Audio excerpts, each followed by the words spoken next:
Hello, my sweet warriors of cosmic love and sacred duty. Thank you for tuning into the stream coming up. We're really excited about that, and we're going to jump right into the video. But first, I just wanted to thank each of you spicy little snickerdoodles for tuning in.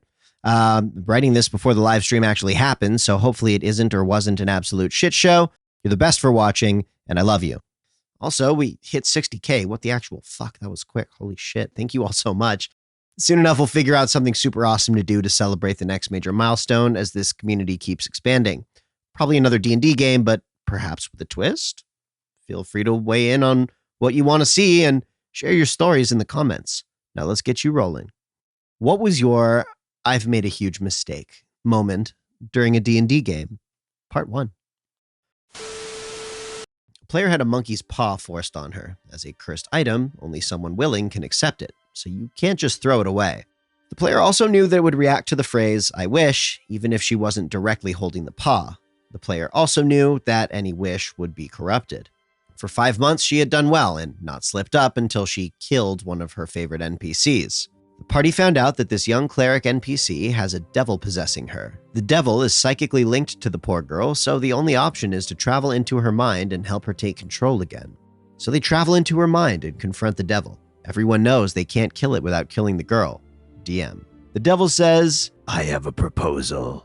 You are waging a war against some powerful people. You leave this girl to me, and I will be a powerful ally." Paladin. How about you bite me? DM. The devil says, "We can work something out. Tell me what you wish for." Paladin. I wish you were dead. DM. You feel something briefly squirm in your pocket. At this point, the player instantly realizes what she did and how badly she messed up, after several minutes of running around the room swearing. DM. You see the skies turn red, and you feel tremors all around you. The devil looks very concerned. Paladin. I know I fucked up, but I can still fix this. We beat the devil. Get out of her mind before it collapses, and if she's been dead for less than a minute, I can bring her back. That's the plan. After several intense rounds where the world is literally falling apart, they kill the devil. Paladin. I scream, "Hey, Mystic, get us out of here!" DM. You feel a wrenching sensation as you are ripped from this world. Roll a Constitution save. Paladin. I got a 12.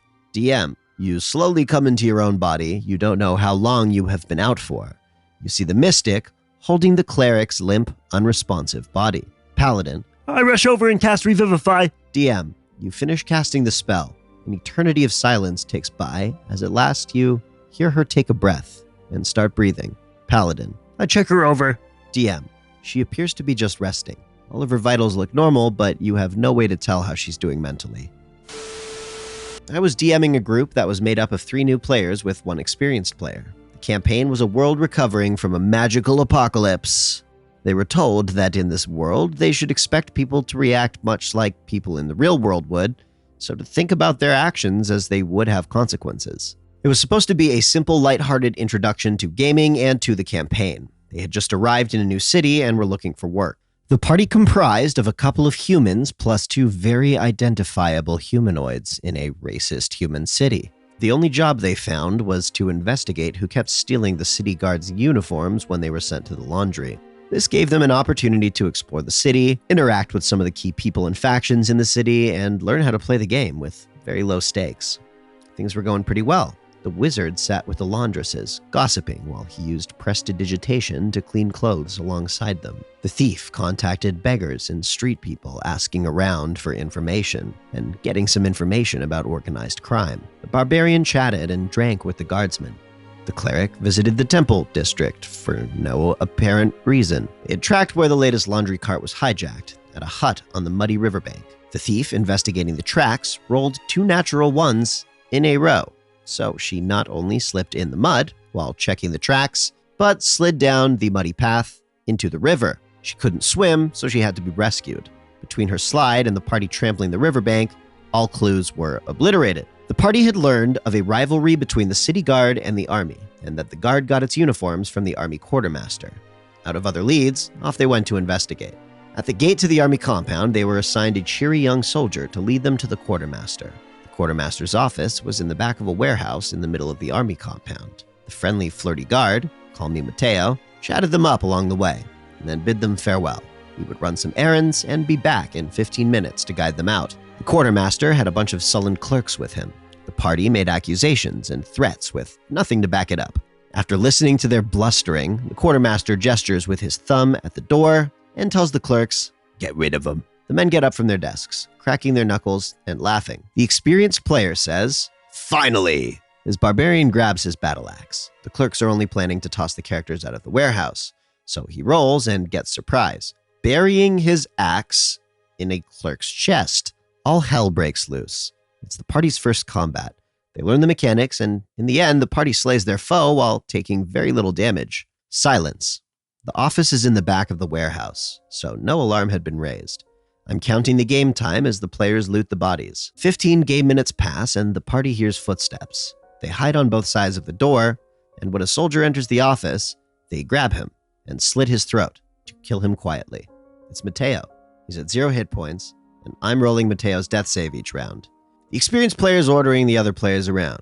"You, wizard, you can read, so you check the books for any evidence. You, thief, check for any safe. You, priest, check the drawers for anything of value. My character will look for any hidden city guard uniforms." The whole time, Mateo's gasping, trying to breathe.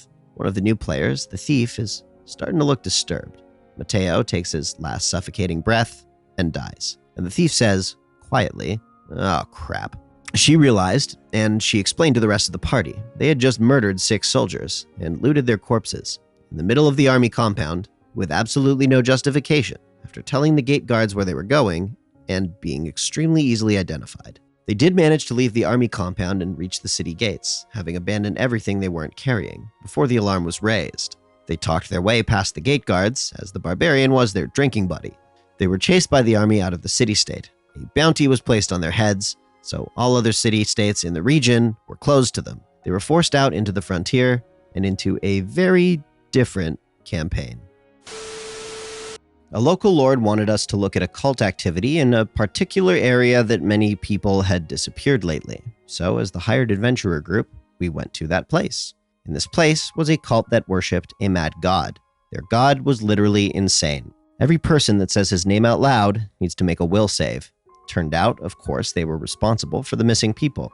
I tried my best to convince them to at least let them to speak with their leader, but not only did they not realize that they killed people, but they also found it rude that our explanation about the corpse they carry and why it will never wake up. After some diplomatic dead ends and failed attempts, I decided we needed to use a brute force method. So I punched one of them out and threw him on the leader's tent. Long story short, we summoned the local lord and went the genociding route. A few of the cult members escaped. Well, they had bigger and worse plans as well. A noble's soul was trapped in a mirror. The guy who trapped him was actually a servant of this insane god, and it caused a hell of a lot of problems. Thanks to the lucid dreamer feat, I can travel in the dream plane easily, and when I wanted to speak with my goddess to enter the dream plane, I found 2 Ifritis in close-to-death forms, and a weird-looking powerful angel was in front of me. "Hi, I am here representing my lord. I kindly ask you to stay away from my lord's business, and I want you to do something for me." My level 1 PCs were sent to the stores with a chit for some magic items. While the quartermaster was getting their stuff, the rogue nicked a bunch of magic rings. What rapidly became clear later was that he hadn't nicked the index, so he had no idea what they did. "Okay, I start with ring 1. Does it make me resistant to fire?" "Well, you stick your hand in some flames, and no, it doesn't. Lose a hit point." "I get the others to throw pebbles at me. Do I seem harder to hit with it on?" "No. Lose a point from the bruises." Water breathing. Can I breathe underwater?" "No. You choke. Lose a hit point." "Ah! What other rings are there? Ooh, am I invisible?" "No, but on the plus side, I can't justify you losing a hit point for that one." "I know. Mammal control. Can I control a mammal?" "No, but you freak out your horse while trying. It bites you. Lose a hit point." And so on. For laughs, ring 5 was a ring of instant death, and to compensate, ring 19 was a 1-charge ring of wishes. That fucking ring of instant death became the bane of my life.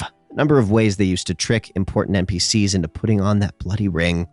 Oh, and for bonus points, a short-lived mistake in Call of Cthulhu. Okay, you successfully summoned the Shoggoth. Just out of interest, does your character know Bind Shoggoth? Bind Shoggoth? No. Oh dear. Why? What's Bind Shoggoth do? Well, mainly it stops it from doing this.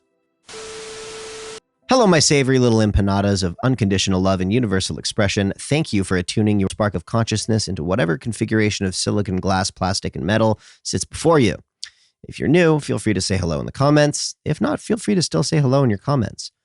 By the way, if you're wondering why I keep referring to you as various foodstuffs, it's because you're a snack and you need to hear about it. I get a little verklempt sometimes when I think about how grateful I am that you all are with us on this ride, enjoying these stories and sharing yours in the comments. Y'all really showed up for me the past little while, and I just hope we can keep making videos that continue to pepper your life with joy and wonder. As always, please sub for Nat20s. Thanks again for watching the stream. We'll see you on the next one. Thanks again. Love you!